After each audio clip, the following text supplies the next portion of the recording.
Hello friends, मैं हूं प्रद्युम्न जैन और आज हम जो टॉपिक पढ़ने वाले हैं वो हेल्पिंग वर्ब या ऑक्सिलरी वर्ब, जिसको हिंदी में बोलते हैं सहायक क्रियाएं।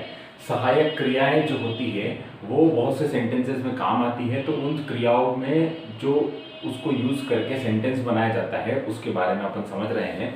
इसका ऑलरेडी एक वीडियो में अपलोड कर चुका हूं जिसके में मैंने कैन वर्ड का यूज करके सेंटेंसेस बनाना बताया था। आज हम जो पढ़ेंगे वो कुड वर्ड को यूज करेंगे कि कुड को यूज करके कैसे सेंटेंसेस को बनाया जाता है। ठीक है, तो कुड वर्ड में आपको जो सेंटेंस होगा उसमें फर्स्ट फॉर्म ऑफ वर्ब को यूज करना है। वर्ब की 3 फॉर्म्स होती है, first form, second form and third form. तो आपको कुड के साथ फर्स्ट फॉर्म ऑफ वर्ब को यूज करना है। ठीक है, अब ये कुड का यूज कहां कहां हो सकता है, इसका यूज अलग अलग केसेस में हो सकता है। कैसे हो सकता है देखते हैं। भूतकाल की योग्यता को व्यक्त करने के लिए प्रयोग किया जा सकता है। अगर भूतकाल में कोई आपके पास योग्यता थी, उसको व्यक्त करने के लिए आप किसका यूज करते हो? कुड वर्ड का यूज करते हो। ठीक है, जैसे फॉर एग्जांपल, जब मैं स्कूल में था तब मैं धारा प्रवाह अंग्रेजी बोल सकता था। मतलब कब की बात कर रहा है?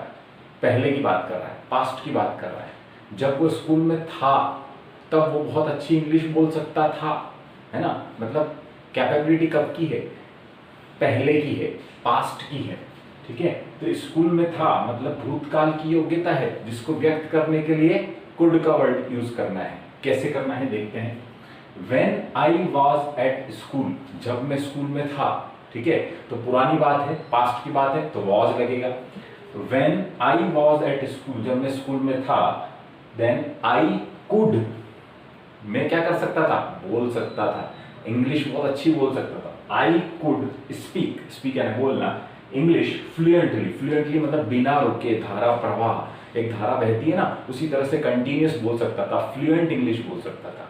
ठीक है, तो ये होगा सेंटेंस। ये एक एग्जांपल और लिया है, 2 साल पहले तक मैं बिना चश्मे के पढ़ सकता था। किसकी बात कर रहे हैं?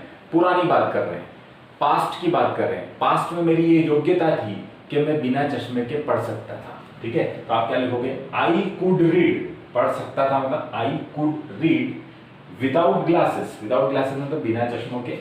अंटिल 2 इयर्स एगो, 2 साल पहले तक। अंटिल 2 इयर्स एगो यानी 2 साल पहले तक मैं बिना चश्मे के पढ़ाई कर सकता था। नेक्स्ट, और कहां कुड का यूज होता है? हिंदी में जब भी हम कर नहीं सका, नहीं सके कहते हैं, है ना, मैं बोलता हूं मैं ये काम नहीं कर सका, तो उस समय आपको कुड का यूज करना है। इसका एग्जांपल क्या होगा? हम समय पर नहीं पहुंच सके, हम वहां पर समय पर नहीं पहुंच सके, तो आप क्या यूज करोगे? कुड यूज करोगे। तो वी कुड नॉट रीच यानी पहुंचना ऑन टाइम, मतलब हम समय पर वहां नहीं पहुंच सके। और कहां यूज होगा इसका? कहीं बार कोई ऐसी सेंटेंस होते हैं, ऐसे वाक्य होते हैं जिसमें कम संभावना, बहुत कम होती है किसी कार्य को होने की या नहीं होने की, तो संभावना, बहुत कम संभावना को व्यक्त करने के लिए, यानी कम संभावना को व्यक्त करने के लिए भी हम कुड का यूज करते हैं। जैसे वह घर पर हो सकता है। ठीक है, तो ये संभावना बहुत कम है यहाँ पर कि उसके घर पर होने की संभावना बहुत कम है, तो आप कैसे लिखोगे? He could be at home. ठीक है, he could be at home, यहां पर कुड आ जाएगा। अगर यही संभावना बहुत ज्यादा होती तो आप क्या लिखते? He can be at home. ठीक है, लेकिन यहां पर हम कम संभावना व्यक्त कर रहे हैं कि शायद वो घर पर हो सकता है, तो he could be at home. Next, कुछ भी हो सकता है। कुछ भी हो सकता है, कुछ भी हो सकता है मतलब एनीथिंग, एनीथिंग यानी कुछ भी। कुड हैपन, कुछ भी हो सकता है, एनीथिंग कुड हैपन। ठीक है, तो अब अपन आगे देखते हैं और इसका कैसे यूज किया जाएगा। चलिए नेक्स्ट देखते हैं कि कुड का कहां यूज किया जा सकता है।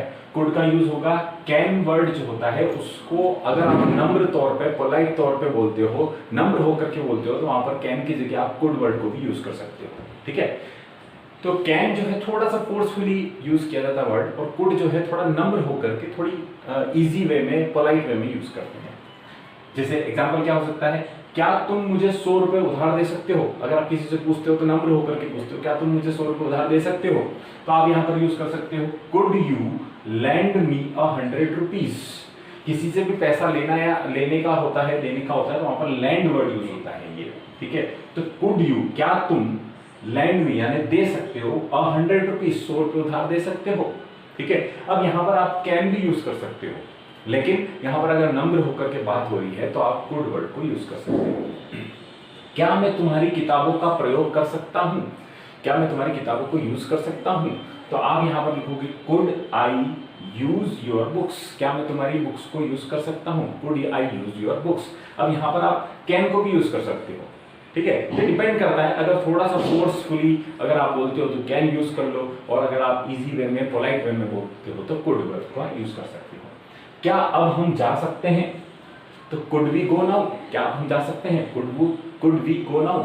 अगर आप ऐसा भी बोल सकते हो कैन वी गो नाउ, तो डिपेंड करता है सिचुएशन पर किस तरह से बोला जाता है।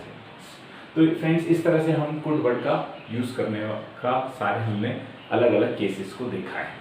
तो फ्रेंड्स, अगर आपको हमारा वीडियो पसंद आया तो इस वीडियो को लाइक करें, प्लस हमारे चैनल को सब्सक्राइब करें।